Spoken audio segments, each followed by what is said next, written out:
My name is Rachel Holland. I'm actually a resident of Clark County, Georgia.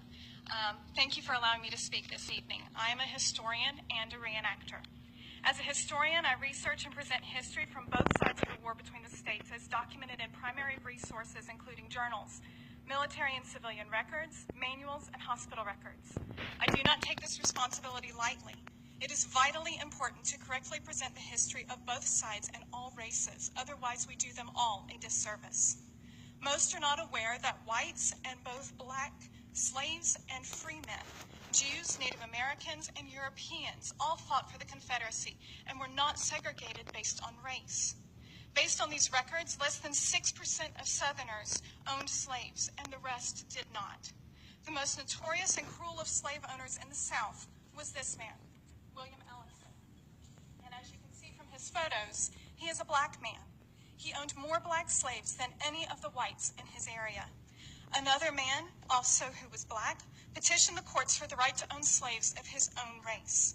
The majority of the men and boys in the Confederacy were not fighting for slavery, but for freedom, for the way the Founding Fathers established our country, for equal representation without taxation, or for the fact that their homes were invaded by the Union Army. This battle flag led men into battle. It did not fly as a sign of government or of slavery. It allows a regiment to align properly and move as a unit, or for men to find their company in the smoke and confusion of battle. It was never a sign of slavery. But let's say for a moment that it was. It flew for only 4 years. What about the federal flag? It has flown in many forms for 250 years, including over slave ships, importing and purchasing slaves from Africa, Ireland, and other countries. It has made and broken treaties with Native Americans, and war crimes have been committed under its watch.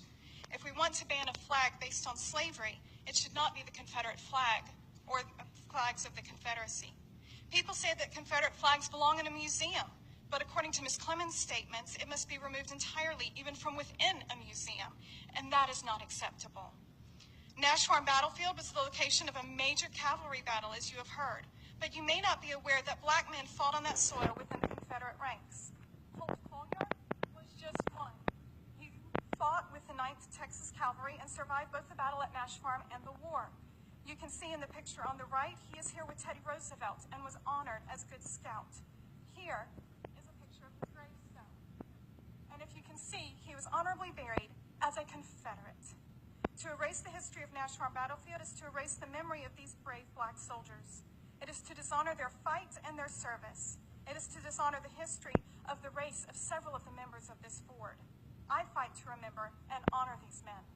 I come from a long line of military veterans all the way back to the American Revolution, and I have multiple ethnicities flowing through my own veins.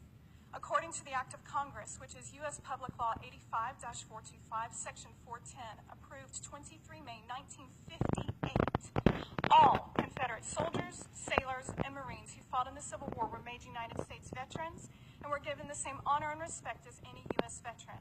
Those flags have a right to be flown as a memorial to United States veterans, if not for the history itself. I want to honor every soldier who fought and served under it.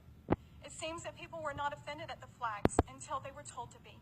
Many reenactments, weddings, and other special events have been held at Nash Farm over the years. People chose to have their event at that location, even with the flags flying. Many people go off without knowing history or about the black troops, only knowing their own offense or their own prejudice and hatred.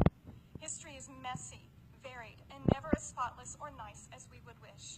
We need to tell the whole story and let people draw their own conclusions. Where does it stop? If we remove these flags, the monuments, the location and memory of these battlefields where brave men of many races fought and died, what is to stop the removal of monuments and statues of Dr. King, Rosa Parks, or Harriet Tubman? Their stories also took place in a messy time of history.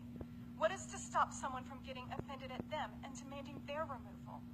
To take a lesson from the Founding Fathers of this nation, if we do not stand up for the liberties and history of all, then we cannot expect someone to stand up and protect ours.